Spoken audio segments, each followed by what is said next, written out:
Donc, je disais que dans cette phase de reformulation-là, il y a encore une autre idée qui suit. Alors, la France n'est plus privilégiée dans ses relations par les Africains qui se tournent de plus en plus vers les puissances anglo-saxonnes.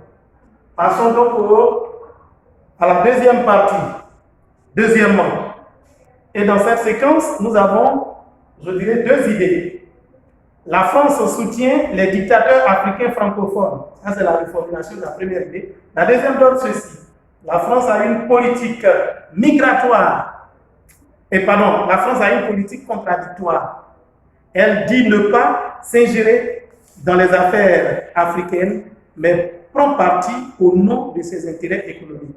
Les Africains arrachent donc leur démocratie au mépris des règles constitutionnelles. Ainsi, passons donc à la troisième partie. Nous avons troisièmement, après ce connecteur, nous avons une seule idée à reformuler. L'aide économique de la France au continent africain est réduite. Quatrièmement, les Africains ne veulent plus que les richesses soient exploitées sans que cela ne leur profite.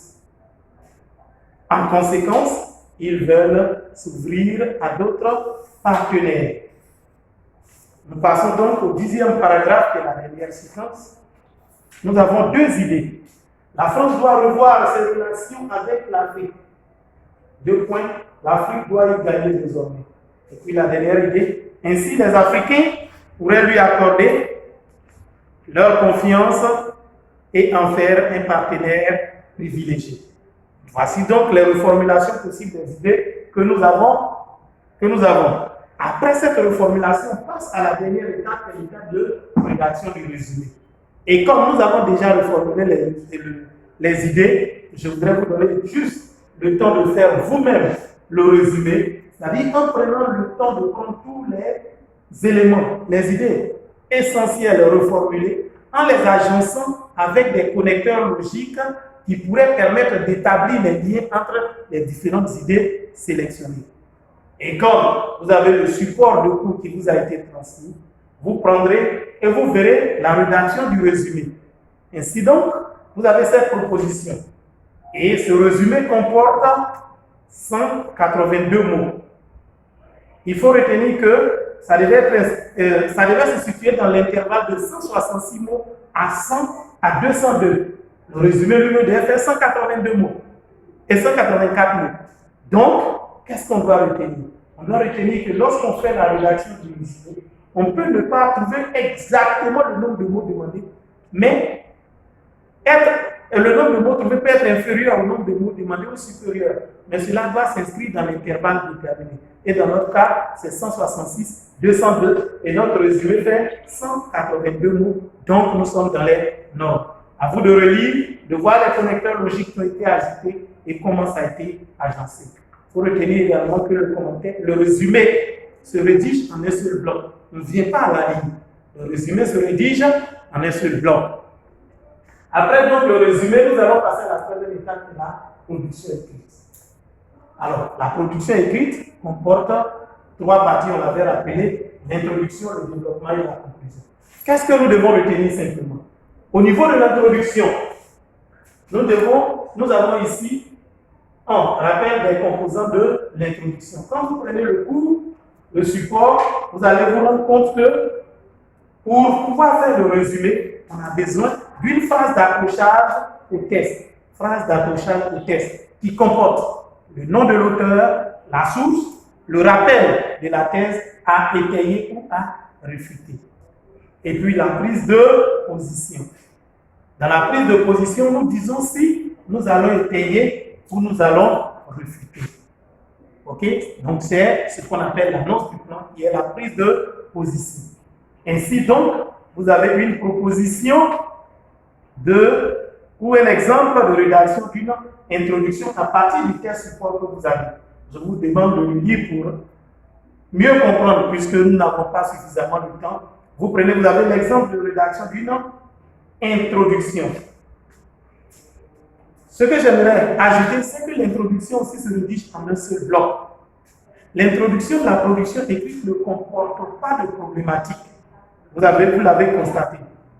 Il y a le nom de l'auteur, la source, la date de parution, la citation à étayer et puis la prise de position. Ainsi, nous avons Delphine Lecout et Admor Mokoki Kabunza dans leur article de journal intitulé Vers un divorce entre l'Afrique, vers un divorce entre Paris et le continent africain, paru dans le Monde diplomatique de juin 2006, affirme: après l'achèvement de la lutte pour la libération politique, c'est désormais le combat pour l'émancipation économique et pour le développement du continent que bon nombre d'Africains ont envie de mener. Nous étayerons cette position dans la suite de notre travail. Voilà un exemple d'introduction. S'il vous plaît, à ne pas confondre avec l'introduction de la dissertation littéraire, car ici, il n'y a pas de problématique. Passons au deuxième volet, qui est le B, le développement. Dans le développement, nous avons d'abord la recherche des idées et ensuite un exemple de rédaction. En ce qui concerne la recherche des idées, nous avons trouvé 3 idées pour vous. Alors la première idée, c'est quoi? Mais avant cela, il faut lancer la phrase chapeau qui permet d'introduire les éléments. Ainsi, vous pouvez avoir, comme vous l'avez sur le support, les Africains, après leur indépendance politique, veulent l'indépendance économique et le développement du continent.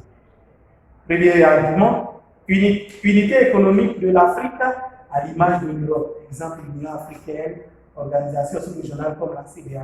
Deuxième argument, création de sociétés aux capitaux essentiellement africains pour concurrencer les sociétés aux capitaux du Nord. Exemple, de groupes comme NCA Bank ou bien le groupe NCA, parce qu'il y a le volet assurance et banque, qui sont des capitaux essentiellement ivoiriens. Nous avons également le groupe MTN aux capitaux sud-africains pour concurrencer avec Orange aux capitaux français. Enfin, le troisième argument, c'est la constitution de grands groupes africains au pouvoir économique étendu. Nous pouvons citer l'exemple du NEPA, de nouveau partenariat économique pour le développement de l'Afrique, la BAC, la BOAD et bien d'autres. Alors, après cela, nous passons à la rédaction des développements. Et pour la rédaction, je vous demande tout simplement, puisque vous avez les arguments, je vous demande de rédiger le développement et de bien vouloir nous avancer dans notre adresse mail que vous avez sur le support de cours. Ainsi donc, le développement étant terminé, nous passons à la conclusion. Et ici, la conclusion va comporter 2 parties. Le rappel des composants de la conclusion et puis la rédaction. Alors, qu'est-ce que l'on doit retenir au niveau de la conclusion? La conclusion comporte 2 parties, c'est-à-dire un bilan. Le bilan, c'est le point que nous faisons de tout ce que nous avons dit dans le développement et une ouverture qui consiste à élargir le problème que nous venons d'analyser. Alors, je voudrais également vous demander, vous, de rédiger l'introduction de cette conclusion et de bien vouloir nous l'envoyer sur notre adresse mail que vous avez sur le support. Je voudrais demander à mes élèves, à nos élèves, de bien vouloir imprimer le support de cours afin de comprendre toutes les explications que nous avons demandées, parce que le cours qui devait se faire en plusieurs séances, compte tenu du temps, nous étions contraints de le faire en une séance. Merci, nous attendons vos questions et suggestions à l'adresse mail que vous avez. Je vous remercie.